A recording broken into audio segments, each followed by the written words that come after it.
Assalamualaikum warahmatullahi wabarakatuh. Bismillahirrahmanirrahim. Alhamdulillahirrahmanirrahim. Wa bihi nasta'in ala umuri dunya waddin. Assalatu wassalamu ala asrofil anbiya'i wal mursalin, amma ba'd.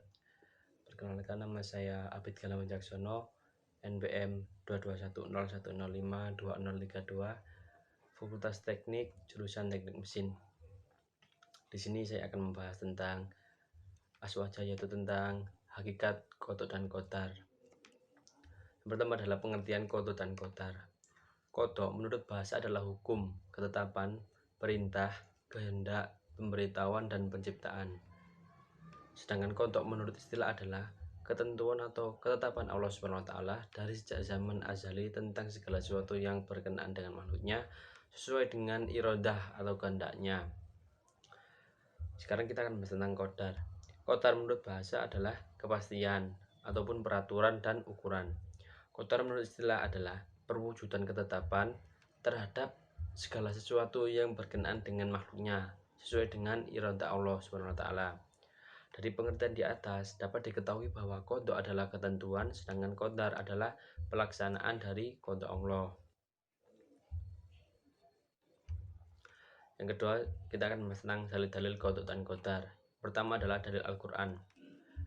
Banyak dalam Al-Quran disebutkan tentang yang membahas tentang qadar dan qadar. Contohnya pada Quran surat Al-Qom surat ayat 54 sampai 49, sesungguhnya kami menciptakan segala sesuatu menurut ukuran atau takdir. Kemudian juga terdapat dari Al-Quran surat Al-Isra ayat 17 yang isinya, dan tiap-tiap manusia telah kami tetapkan amal perbuatannya sebagaimana tetapnya kalung pada lehernya. Adapun juga dalil tentang qadar dan qadar dalam hadis. Yang pertama adalah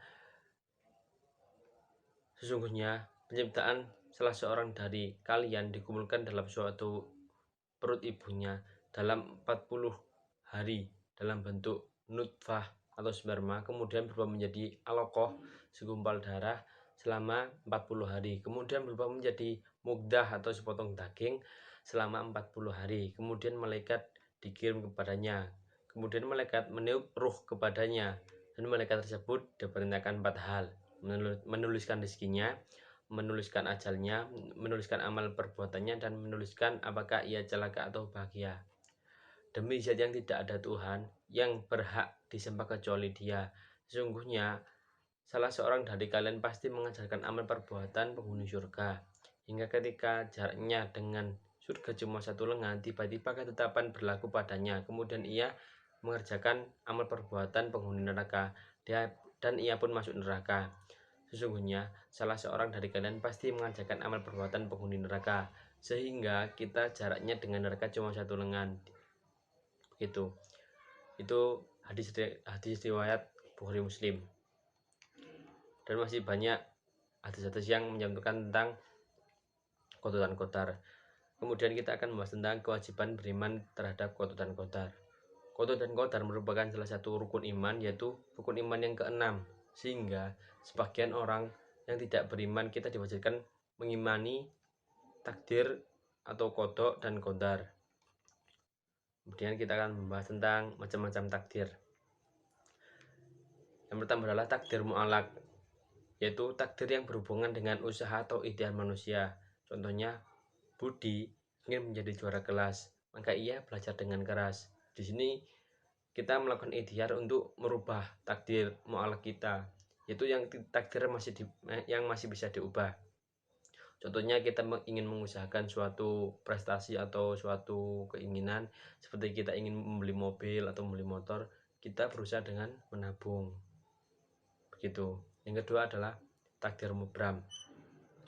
Takdir yang terjadi pada diri sendiri dan tidak dapat diusahakan atau diubah oleh manusia.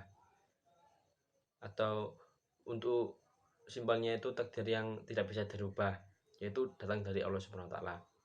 Contohnya, orang yang lahir dengan mata sipit, kulit hitam, rambut pirang, tidak dapat diubah lagi, yaitu seperti penciptaan dari awal, seperti bentuk tubuh, pola pemikiran, dan yang lain-lain. Kemudian kita akan membahas tentang makna beriman kepada qada dan qadar. Qada dan qadar atau takdir berjalan menurut hukum sunnatullah, artinya keberhasilan hidup seseorang sangat tergantung sejalan atau tidak dengan sunnatullah. Sunnatullah adalah hukum-hukum Allah SWT yang disampaikan untuk umat manusia melalui para rasul yang tercantum dalam Al-Quran dan berjalan tetap dan otomatis. Misalnya malas belajar kan mengakibatkan bodoh, tidak mau bekerja akan miskin, menyentuh api akan merasakan panas, dan menanam benih akan tumbuh yang lain-lain. Ada 4 hal yang selalu berhubungan dengan iman kepada takdir. Yang pertama, takdir itu sendiri. Mengapa manusia tidak mampu terbang laksana burung, tumbuh-tumbuhan berkembang subur dan layu dan kering, rumput-rumput subur bila selalu disiram, dan sebaliknya bila dibiarkan tanpa dipelihara akan mati. Contoh-contoh tersebut merupakan ketentuan dari Allah SWT. Manusia dapat memilih takdir atau ketentuan sendiri, mereka juga harus bertanggung jawab atas pilihan atau takdir yang dipilihnya. Yang kedua adalah kita harus mencari tentang ikhtiar. Ikhtiar adalah berusaha sungguh-sungguh mencapai apa yang kita cita-citakan. Walaupun qada dan qadar manusia telah ditentukan Allah SWT, manusia tetap harus berikhtiar karena keberhasilan seseorang berada di pundaknya sendiri. Yang ketiga adalah doa. Doa adalah kalimat ikhtiar batin yang besar pengaruhnya bagi manusia yang meyakininya. Allah akan mengabulkan permohonan orang yang berdoa dengan sungguh-sungguh. Kemudian berlanjut pada tawakal. Setelah kita beriman pada takdir dan telah berusaha dengan ikhtiar, selanjutnya adalah tawakal. Tawakal adalah menyerahkan segala urusan dan hasil ikhtiar kepada Allah SWT. Hikmah beriman kepada qada dan qadar.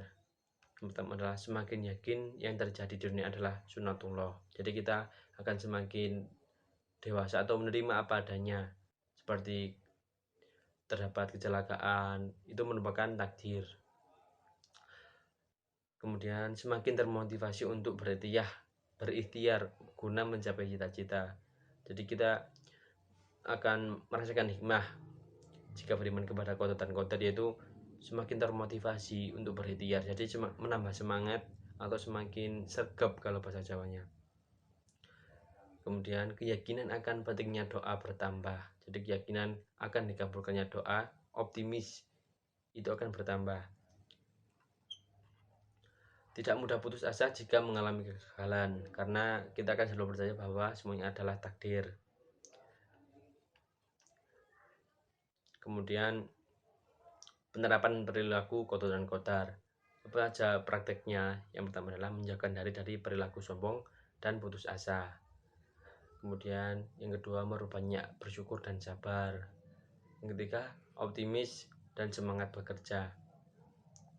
Cukup sekian materi dari saya. Apabila ada kurang lebihnya saya mohon maaf. Wabillahi taufiq wal hidayah. Assalamualaikum warahmatullahi wabarakatuh.